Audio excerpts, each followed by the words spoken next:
Her name was Akiko Sato, 18 years old, a senior at Yokohama Minato High School. On paper, her life seemed ordinary. Small apartment near the port, evenings filled with homework, and grades that teachers described as steady. She wasn't the kind of girl who drew attention. She lived in the background, her laughter soft, her gestures careful. Akiko had long black hair that always slipped loose from her ribbon, strands brushing across her face, no matter how tightly she tied it. Her uniform matched everyone else's: navy blazer, white shirt, pleated skirt. But on her, it carried an air of fragility. Her eyes often lowered, as if she were searching for something only she could see. Her boyfriend, Takeshi Mori, had been by her side since middle school. Tall, broad-shouldered, with the calmness of someone twice his age, Takeshi was the one people trusted. He played soccer, studied hard, never raised his voice. Teachers praised him, classmates leaned on him, and Akiko walked home with him almost every day. He was her safe place, her anchor.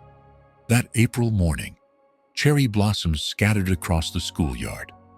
Akiko walked with Takeshi at her side, their hands brushing but not quite holding. Students hurried past, chatting about exams, graduation, the future that loomed only weeks away. "Did you finish the math practice sheet?" Takeshi asked. "Most of it," Akiko said, glancing at him before lowering her eyes again. "The last problems, still too hard." "I'll help you tonight," he promised. His smile was small but certain. Akiko nodded, but doubt stirred inside her. She liked his steadiness. She liked that he remembered which bread she preferred, from the bakery near the station. But lying awake at night, she sometimes wondered, was this really love? Warmth? Yes. Safety? Yes. But where was the breathless spark, the restless heartbeat she had always imagined? At lunch, she sat with Kana and Emi, her closest friends. They gossiped about seniors already admitted to universities. "You're lucky," Kana teased. "Takeshi is handsome, reliable, and he looks at you like you're the only one." "That's rare." Akiko laughed softly, hiding the flicker of unease. Her friends didn't see the questions turning in her mind. After school, she and Takeshi walked home. The sun dipped low, bathing the street in pale gold. They passed the convenience store, where he always bought her favorite canned coffee. The bench in the park, carved with their initials. "You're quiet today," Takeshi said. "Am I?" She forced a smile. "Just tired." He didn't press. He never pressed. That was who he was. Gentle, patient, never demanding more than she could give. At her building, he paused. "I'll text you later about studying." "Okay," she answered. A moment of hesitation then. "Thank you." He waved and left. She stood watching until he turned the corner. Only then did she let out a long breath she hadn't realized she'd been holding. That night, in her small bedroom, textbooks spread across the desk, Akiko lay on her bed staring at the ceiling.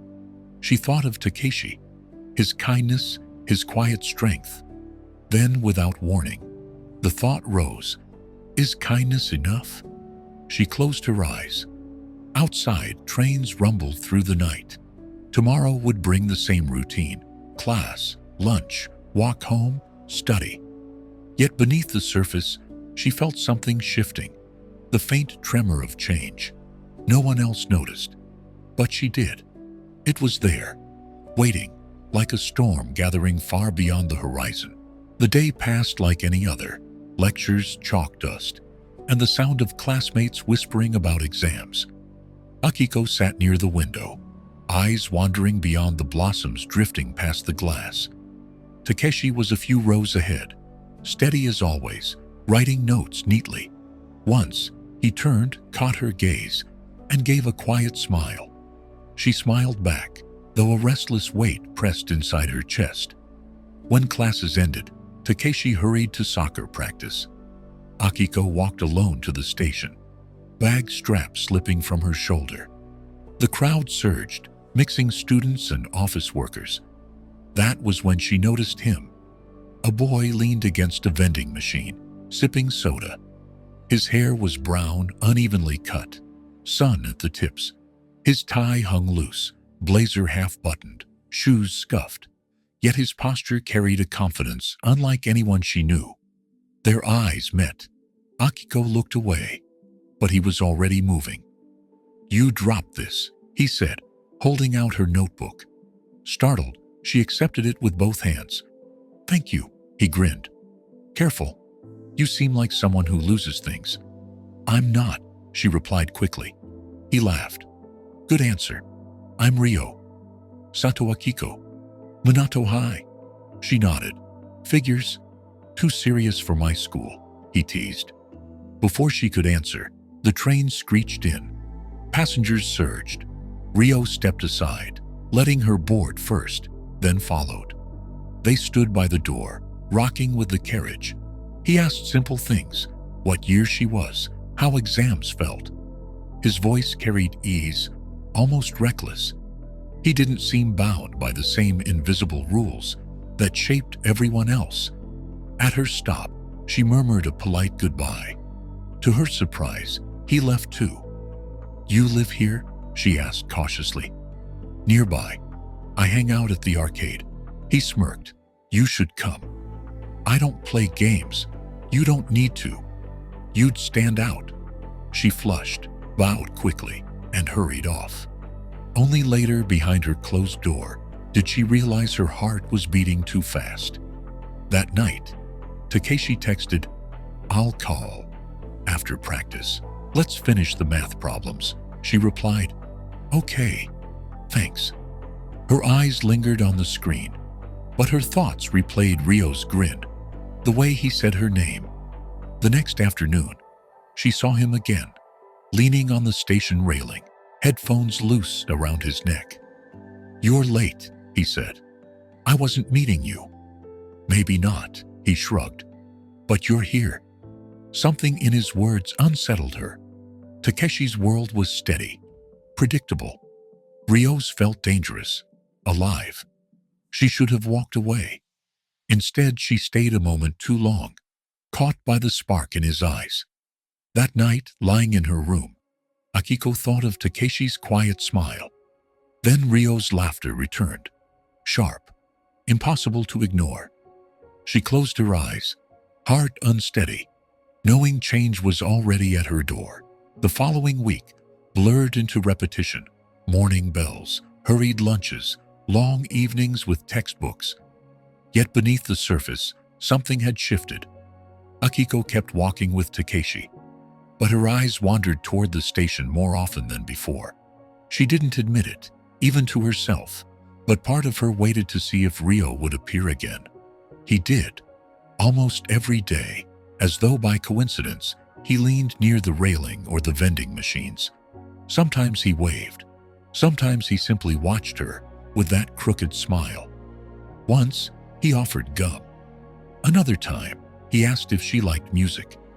His questions were casual, yet they lodged in her thoughts long after she returned home. Takeshi noticed her distraction. "You're tired lately," he said one evening as they studied together. Akiko shook her head. "It's just exams." He nodded, accepting her words without doubt. That was Takeshi, trusting, gentle, never prying. His kindness should have comforted her, yet it made her guilt heavier. A few days later, she met Rio near the arcade. She had told herself it was an accident, but deep down she knew it wasn't. He leaned against the wall, light catching in his hair. "You came," he said, like it was natural. "I was just passing by," she muttered. "Sure," he teased. Then softer, "Wanna walk?" They strolled through back streets, lined with lanterns and small shops. Rio spoke easily, about music, about how he hated rules, about wanting to leave Yokohama one day. Akiko listened, drawn to the energy in his voice, so different from Takeshi's calm tones. When he laughed, it felt reckless, alive. At the end of the street, He glanced at her. "You're not boring like you look. I like that." Her face warmed. She wanted to deny it, but the words settled inside her, lighting something she hadn't known she was missing. That night, Takeshi texted as usual, asking if she wanted to review history notes. She typed "I'm tired" and placed her phone face down. Sleep didn't come easily. Days passed. Akiko balanced 2 lives: study sessions with Takeshi, secret walks with Ryo. The contrast grew sharper each time. Takeshi carried her bag when it rained, waited at the gates, never forgot her favorite bread. Ryo teased, provoked, leaned close when he spoke. With Takeshi, she felt safe. With Ryo, she felt her pulse race. Her friends began to notice. "You're distracted," Kana whispered during class. "Is something going on with you and Takeshi?" Akiko forced a laugh. "No, nothing." But her reflection told a different story. She lingered longer before the mirror, wondering which version of herself was real. The quiet girlfriend, or the girl who walked through alleys with a boy she shouldn't know. One evening, Ryo stopped abruptly on a bridge, leaning over the railing. The city lights shimmered on the water. "You ever feel like you're trapped?" he asked. Akiko hesitated. "Sometimes." He turned to her, eyes sharp. "Then break free. Life's too short to play safe." The words echoed long after she went home. Sitting at her desk, Takeshi's notes open before her. She couldn't focus. She thought of the river, the lights, and Ryo's voice urging her toward something unknown. That night, she dreamed of walking 2 paths at once, one lined with steady lanterns, the other lit by fire. When she woke, her chest ached with the weight of choosing, though she hadn't chosen it all. Spring deepened, and with it, the weight inside Akiko's chest. Graduation loomed only weeks away. Teachers spoke of exams. Friends whispered about universities. Yet her mind wandered elsewhere. Every day she balanced on a fragile line. Takeshi's steady hand on one side, Reita's burning gaze on the other. With Takeshi, everything remained unchanged. He walked her home, carried her bag when it rained, listened patiently as she worried about exams. His calmness should have grounded her. But lately his silence felt heavy, as if he sensed something he couldn't name. One evening, while they studied, he asked quietly, "Are you happy?" Akiko froze. The pencil slipped from her fingers. "Of course," she said, forcing a smile. He nodded, but his eyes lingered on her face. She looked away, heart pounding. Later that week, she met Ryo again. They sat on the steps near the arcade, sharing canned coffee. He stretched his legs carelessly, his voice full of amusement. "You've always looked like you're carrying the world," he teased. "I'm not." "You are. But it suits you." She laughed, surprising herself. With him, laughter came easily, like a secret she wasn't meant to have. Yet each laugh tangled her deeper in lies. Soon she began inventing excuses. Group project, extra practice. Takeshi never doubted. Each excuse was another thread tying guilt around her heart. But she couldn't stop. Ryo's presence pulled her like a tide. One night, after walking together along the waterfront, Ryo leaned closer, his shoulder brushing hers. The city lights blurred. "You don't have to answer now," he murmured. "But I know you feel it too." Her breath caught. She didn't reply, but she didn't move away either. Back home, Takeshi's message waited. "Good luck on tomorrow's quiz. I'll be at the gate in the morning." She stared at the screen, her chest tightening. She typed "thank you" and pressed send. But her hands trembled. The cracks widened. Takeshi's friends noticed her distance, the way she avoided his gaze. Kana whispered, "You're hiding something." Akiko denied it, yet the truth pressed closer every day. One afternoon, Takeshi surprised her by waiting outside the library. "I thought you were at practice," she said, startled. I finished early. His eyes searched hers. Want to walk home? She hesitated. Rio was waiting near the station. Her throat tightened. I already promised Emmy I'd help with notes, she lied. Takeshi studied her for a moment, then nodded. Okay, see you tomorrow. As he walked away, guilt stabbed through her chest, sharper than ever. Yet minutes later, she found herself beside Rio, the lie already behind her. That night, lying awake, Akiko realized she was no longer just confused. She was betraying the boy who trusted her most. And yet, when she thought of Rio's eyes, the warmth of Takeshi's hand faded like a memory slipping into the dark. The rain had not stopped all week. Streets shone like mirrors, umbrellas blooming everywhere. Akiko stood under the station roof, clutching her bag. She should have gone home with Takeshi, but instead she waited. Rio appeared through the crowd, hair damp, blazer unbuttoned. You look miserable, he said, grinning. It's raining, she muttered. Then come with me. He tilted his umbrella, pulling her close. The scent of cigarettes clung faintly to his shirt. For a moment she felt the world blur into the rhythm of rain and his warmth against her shoulder. They walked side streets until the rain eased. He bought canned coffee, handed her one. She laughed when he joked about skipping exams, and the sound startled her, so free, so unlike the careful smiles she gave Takeshi. At the corner near the park, a voice cut through the drizzle. Akiko? Her heart froze. Takeshi stood beneath the tree, his uniform damp, eyes fixed on her and Rio. He didn't speak again.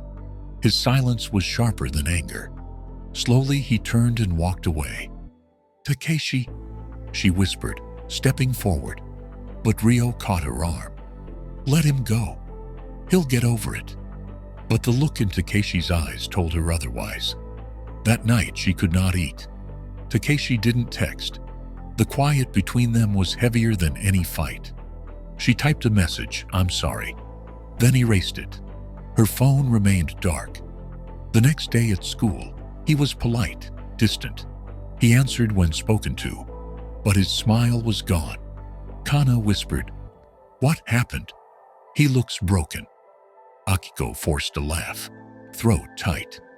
After class, she searched for him near the gates, but he had already left for practice. Instead, Rio was waiting at the station railing. You're pale, he teased. Scared your perfect boyfriend hates you now? She flinched. Don't call him that. Then forget him. You're here, with me. He leaned closer, eyes burning. For a heartbeat she wanted to believe him, but something in his voice, careless, certain, made her chest ache. They wandered through arcades, neon lights flickering. Rio talked of music, of leaving the city, of not caring about rules. She listened, half present, half lost in the memory of Takeshi's silence. When he tried to kiss her, she turned away. Not here. Then when? His laugh was sharp. You're afraid of everything. The words stung. She almost shouted back, but no sound came. Instead, she walked home alone, rain soaking through her shoes. At her desk that night, Takeshi's notes still lay open from their last study session. She touched the neat handwriting, her vision blurring. Rio's fire had felt alive, intoxicating, but Takeshi's quiet steadiness had been love. Real, unspoken, steady. And she had broken it. For the first time, she realized there might be no way back. Exams ended, and with them, the rhythm of school. Desks were cleared, halls filled with talk of graduation. Everyone seemed lighter, everyone but Akiko. Takeshi no longer walked her home. He greeted her politely, spoke when necessary, but the warmth was gone. Each smile he gave others reminded her of the one he no longer gave her. The emptiness gnawed at her more than anger ever could. Kana asked quietly, Did you two fight? Akiko shook her head. No. The lie burned. Rio remained constant, waiting at the station, flashing his crooked grin. He filled her afternoons with noise, arcades, rooftops, cheap cafes. He leaned close, touched her hand, made her heart race. But the thrill no longer felt weightless. Every laugh with him echoed against the silence Takeshi left behind. One evening, Rio suggested, "Come with me. After graduation, let's leave this place. Tokyo, Osaka, anywhere. Don't you want freedom?" The word stirred her, yet fear knotted inside. Freedom with him felt like standing at the edge of a cliff. She managed to smile. Maybe. But when she lay awake that night, she saw Takeshi's face instead. The steadiness, the trust she had shattered. Graduation arrived beneath a sky of pale blue.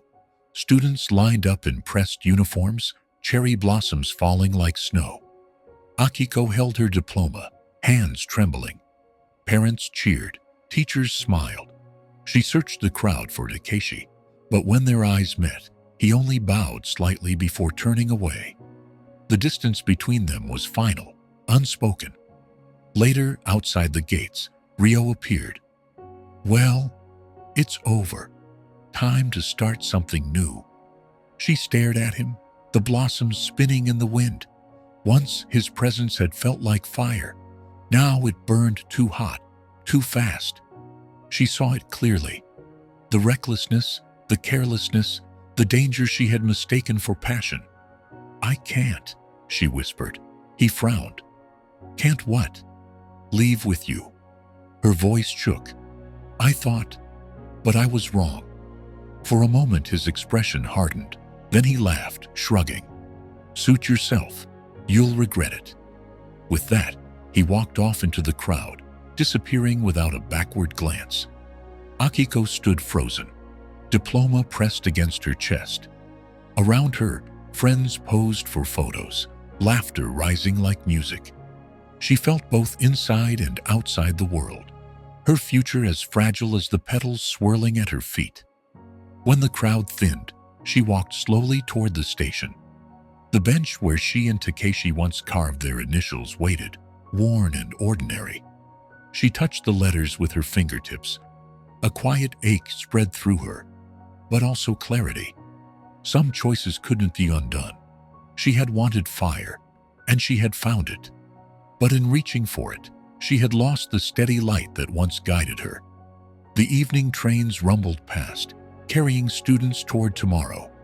Akiko stood alone, the wind tugging at her hair.